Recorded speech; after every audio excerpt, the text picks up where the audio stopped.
अद्भुत रामायण में एक वृतांत आता है जिसे महर्षि वाल्मीकि जी ने समस्त पापों को हरने वाला और शुभ बताया है। मानस पर्वत की कोटर में एक उल्लू रहता था जो देवताओं, विद्याधरों, गंधर्वों और अप्सराओं का गायनाचार्य था।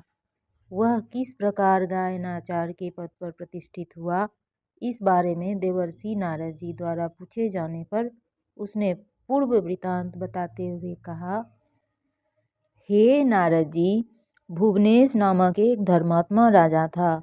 वह अनेकों अश्वमेध यज्ञ, वाजपेयी यज्ञ कर चुका था।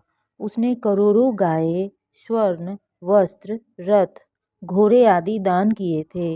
वह अपनी प्रजा को अच्छी तरह से पालन करता रहा, किंतु उसने भगवान के लिए गान योग, गायन द्वारा गुणगान पर प्रतिबंध लगा दिया था। वह कहता था कि गान योग से सिर्फ मेरा यश गान करो।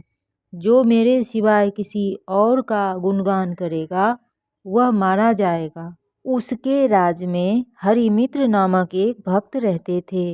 वे नदी किनारे जाकर भगवान का पूजन और बीना बजाते हुए प्रीतिपूर्वक उनका गुणगान करते थे।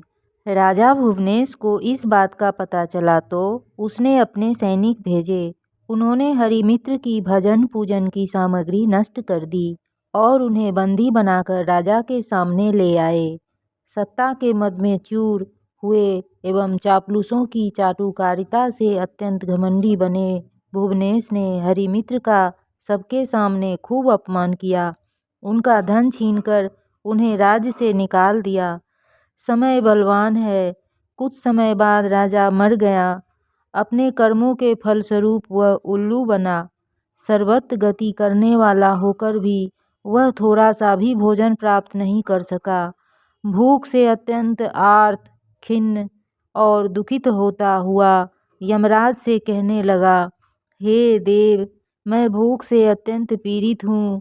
मैंने ऐसा कौन सा पाप किया है और अब मुझे क्या करना चाहिए? यमराज प्रकट होकर बोले, तुमने अनेक पाप किए हैं। तुमने हरिमित्र को भक्ति करने से रोका था, उनका धन छीना था, भगवान के गुणगान पर रोक लगाकर प्रजा से स्वयं का यशगान कराया था। इसी कारण तुम्हारे स्वर्गादि लोक नष्ट हो गए। अब तुझे अपने पहले त्यागे हुए शरीर को नोच नोच कर नित्य खाना होगा। इस प्रकार तुम्हें एक मनवंतर पर्यंत महानरक में निवास करना है। फिर कुत्ता होना पड़ेगा। उसके बाद दीर्घ काल बीतने पर तुम्हें मनुष्य देह की प्राप्ति होगी। हे नारद जी, जो पूर्व काल में राजा था, मैं वही हूँ। अब उल्लू की योनि को प्राप्त हुआ हूँ। हे मुने, उन भक्त राज को सताने का जो कर्म मैंने किया था, यह उसी का फल मुझे मिला है।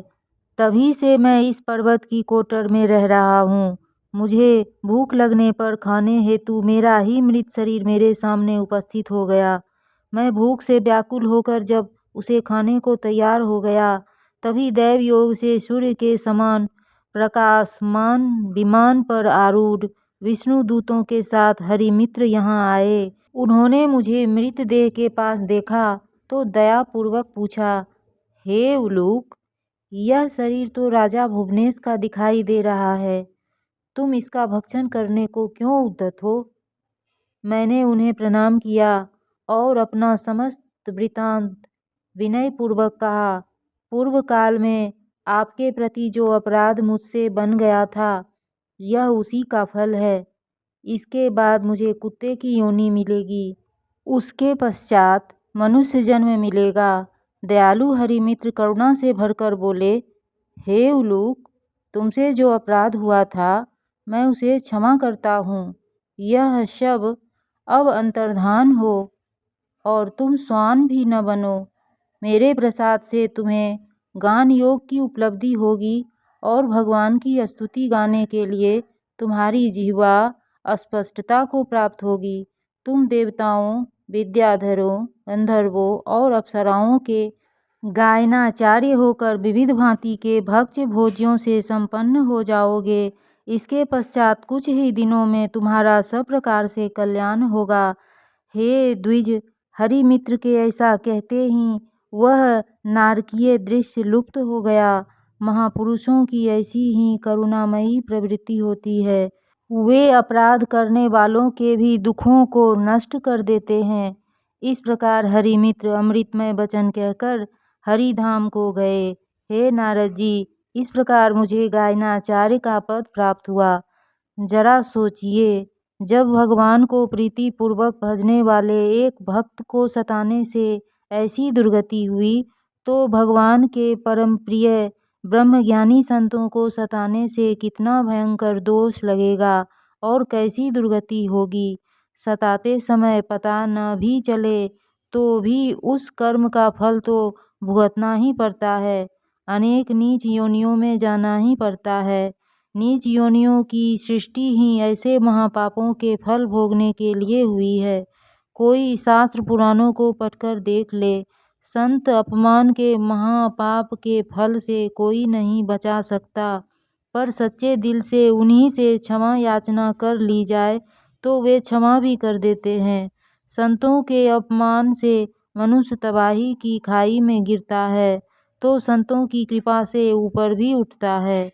उनकी सेवा तथा आज्ञा पालन के द्वारा ऊंचे से ऊंचा मनुष्य जन्म का सुफल परमानंद की प्राप्ति भी कर सकता है। हरिओम। ऋषि प्रसाद, फरवरी 2016।